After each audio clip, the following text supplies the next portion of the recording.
Alright, we're back. So, last episode, the professor that is apparently our supervisor or something like that asked us if this is good, if the robot we're currently building is going to be a prototype and we're going to build the final one out of metal. Well, time to give our answer to that. Yes, sir, but I'm telling the truth. Yes, sir, but I'm lying. No, but we could certainly say it's a prototype in the grand. A robot is supposed to be the thing of beauty, not a tool of destruction. I want that. Professor Zero gives you a scornful look.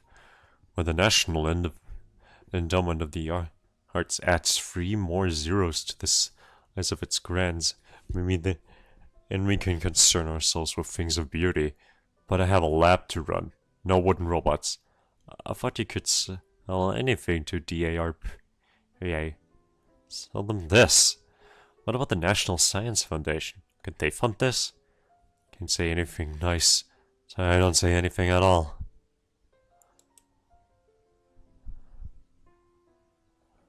What about the National Science Foundation? Couldn't they fund this? NSF grants are a killing field, secretly grouses.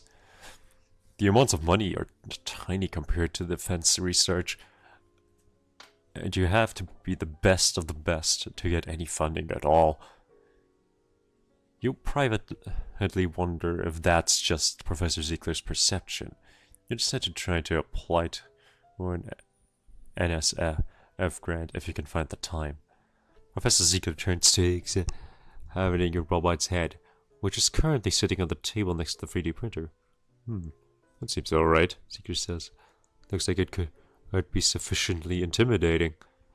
And what are you planning to do for arms and hands? Professor Ziegler says.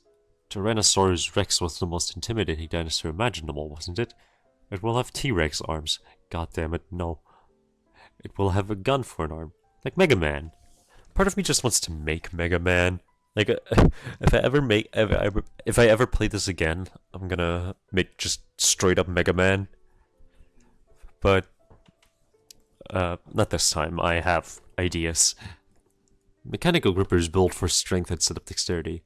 I was thinking sort of swift army knife hands with tools that pop out of the fingers. I plan to build a soft hand with a good sense of touch. I was thinking, why just 2 arms?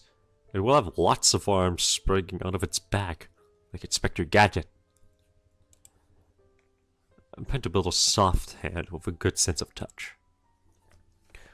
Touchy-feely robots are not quite as easy to sell as to DARPA, Ziegler says with a frown. I want my robot to get along with people, you say. That's a universally useful goal, regardless of who's funding it. +2 empathy, +1 grace. Fine, Ziegler says, waving away further explanation. Carry on then. He turns to leave. I've got to go take a call from a New York Times reporter. Funny how journalists all copy each other's stories, but each cover the message in a unique way. He makes it to the door, and then turns and says, "Oh, one more thing. Do you think your robot can be ready by tomorrow? Someone from the Air Force will be in town, and I told her your robot might be ready to show off by then. You feel your phone vibrating in your pocket. Bad timing. You resist the urge to check it while talking to your advisor, and it's probably someone with a better offer for what you do tonight. No, there's no way this robot will be done by tomorrow. Sorry, the robot will be done, but the demo will be out of question. We need to test first. No, there's no way this robot will be done by tomorrow. Sorry." Says Professor Ziegler. "Well, enjoy your weekend," he says acidly. Professor Ziegler turns and walks out of the machine shop. You find yourself unclenching your hands. Who was calling you while Professor Ziegler was talking to you? Ellie Lau, a user experience designer and supportive friend. Aigis Mame, a manga artist and generally good guy. My ambitious friend Josh Anderson, founder of the startup US Robots. Let's go for the manga artist. From the missed call, your phone is displaying Aigis' profile photo. It's a picture of Josh and Aigis from the freshman welcome week dance 7 years ago. Aigis wearing a white tuxedo with a red bow tie and making a V sign at the camera. Josh is wearing his usual grey hoodie, not having bothered to dress up for the dance, and his arm is around Aigis. What is the story behind that picture? I was in love with Josh's friend Aigis. But my studies always came first by college. Again, we could just be straight up gay if we felt like it. I was in love with Josh, but I never knew how to be more than a friend to him. I had agreed to be Josh's wing person at the dance, and that's where he met Aigis. I was testing a music recognition algorithm when those two started bothering me.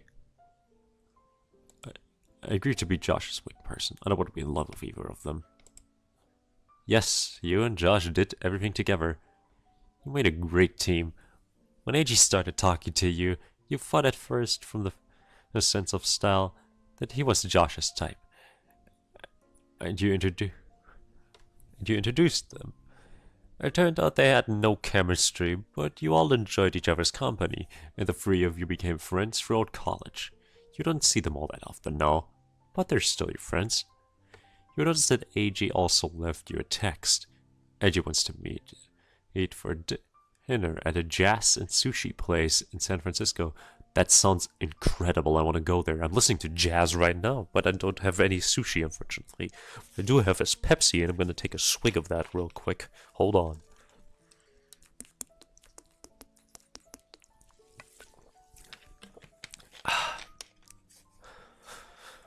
Which is about an hour north from you.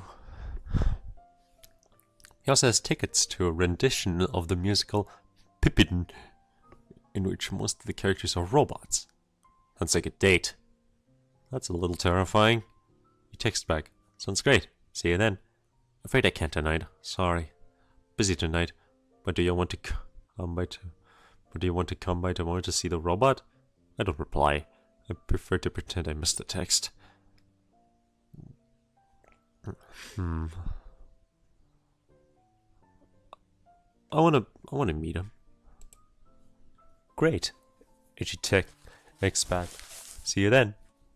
You spent the rest of the day drilling holes, polishing surfaces, cutting parts, and screwing things together. When you're done, the robot's body stands before you.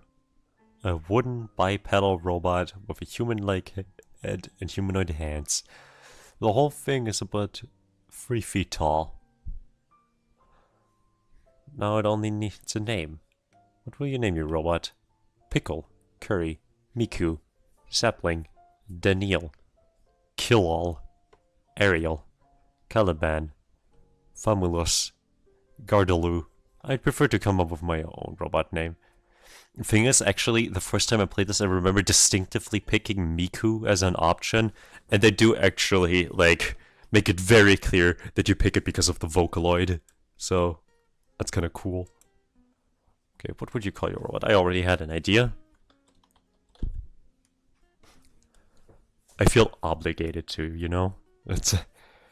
I can't play a single game without having at least a little bit of Persona in there. Is Aigis correct? Actually, what's another thing that I had to, like, think of?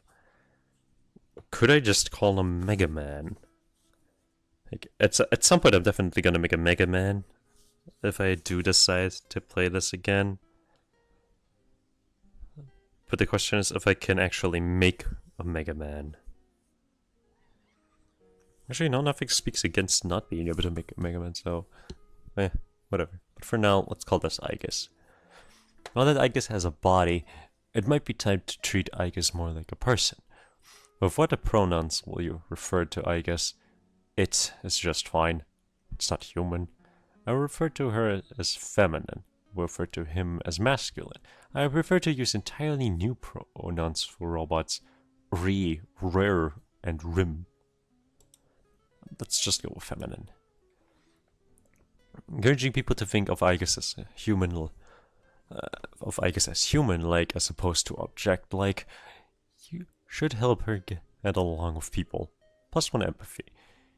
You look on Aigis as 3 foot her tall bipedal body with satisfaction. Now all she needs are motors and a mind. The motors will have to wait for tomorrow. But you've spent years in graduate school writing the code that would form this robot's mind. You can hardly wait to try it out. You take out your smartphone to check the time. It's almost evening. You hurry home to prepare for your dinner with Aigis.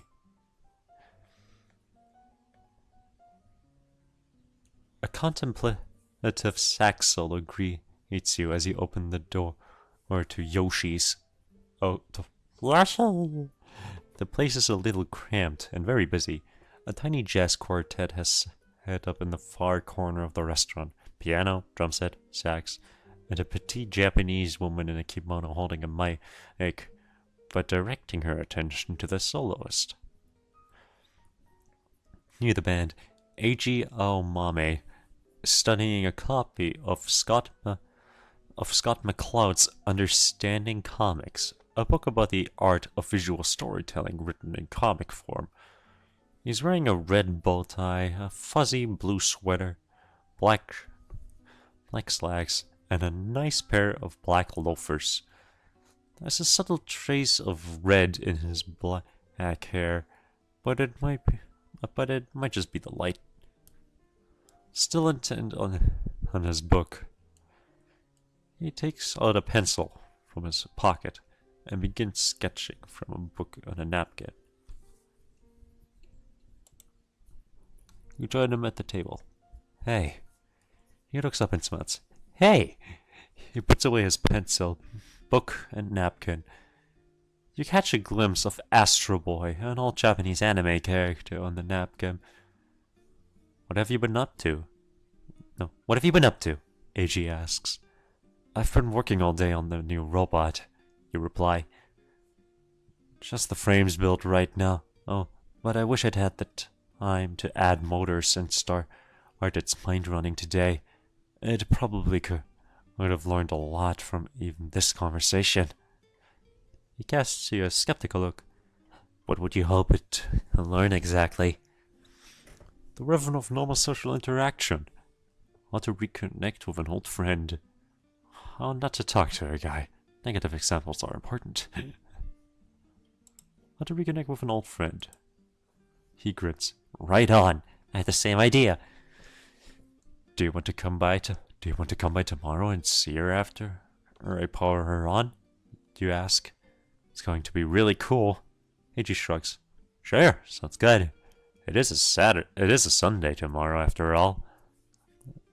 And I'm curious to see you interacting with one of your robots.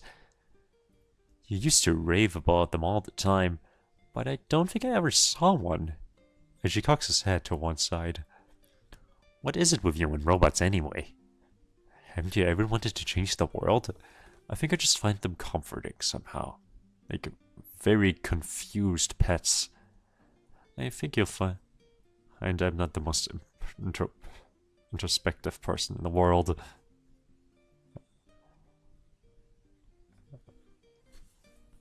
I think I just find them comforting somehow. Aigis grins. I could say the same about you. He leans over and ruffles your hair. Don't ever do that again. Actually, we're kind of hard on my hair for tonight. Thanks. Let's ruffle him back. You fall into fits of giggling, trying to mess up each other's hair until the waitress awkwardly approaches. Are you two ready to order?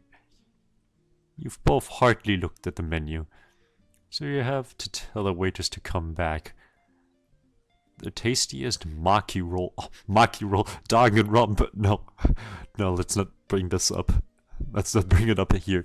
No Danganronpa, we already brought Persona into this. They're named after jazz standards.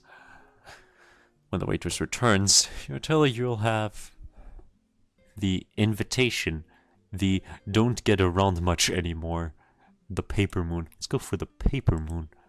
That sounds very Soul Eater. We're just pushing out references left and right. Wait, did I say Soul Eater? I did say Soul Eater, right? I hope I did. She's like, I feel like I said something else on my mind. I don't know. I'm confused. When the waitress leaves, Aigis says, Paper Moon is such a cute song. He sings. But it wouldn't be make believe if you believed in me. He considers you. Doesn't surprise me. You're the sort of person who wants to make dreams real. Thanks, I say. Are you attracted to Aigis? No, not really. I'm beginning to think he might like you. Like. Awkward. So, okay, he says. Let's say that you succeed. Robots are among us. What's good about that? What do you want to do with them? They could do all kinds of things for us. Do the dishes, mow the lawn. I think it would be interesting to have someone to talk to that isn't a human being. I wonder what they'd say. If I said, take over the world, would you think I was crazy? I just want to make something beautiful. Let's go with that. Aigis smiles. It's pretty cool. Though there are all kinds of people in the world who are very different from you. Do you try to talk to them? Sure, I like meeting new people, but a robot would be different. No, good point. Come on, you and I both know most people are boring. Sure, I like meeting new people. Different how? You shrug. I don't know. That's what I want to find out. Aigis nods. You're crazy, alright, he says. His pleased smile makes it seem like a compliment. The waitress brings your order of paper moon maki, and you dig in to eat. Just then, your phone buzzes. You take a doubtful glance at it. It's reporting malware on your phone's memory card. Something wrong? Aigis asks. 1 sec. Oops.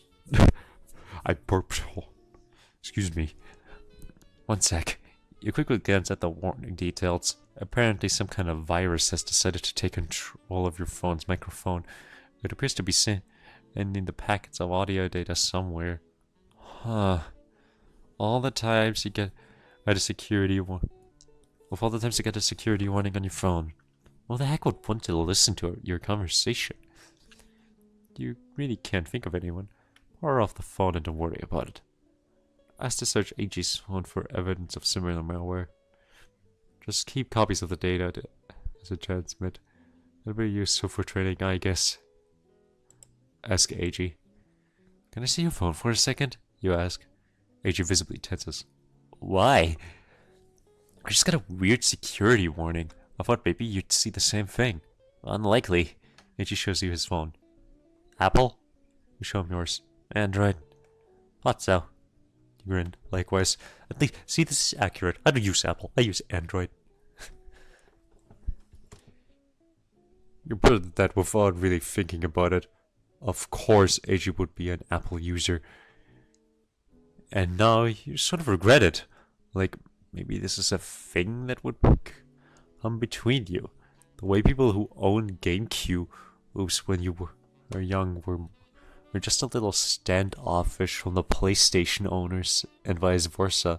Man, this is really relatable in some way, like, with all these pop culture references. Yep.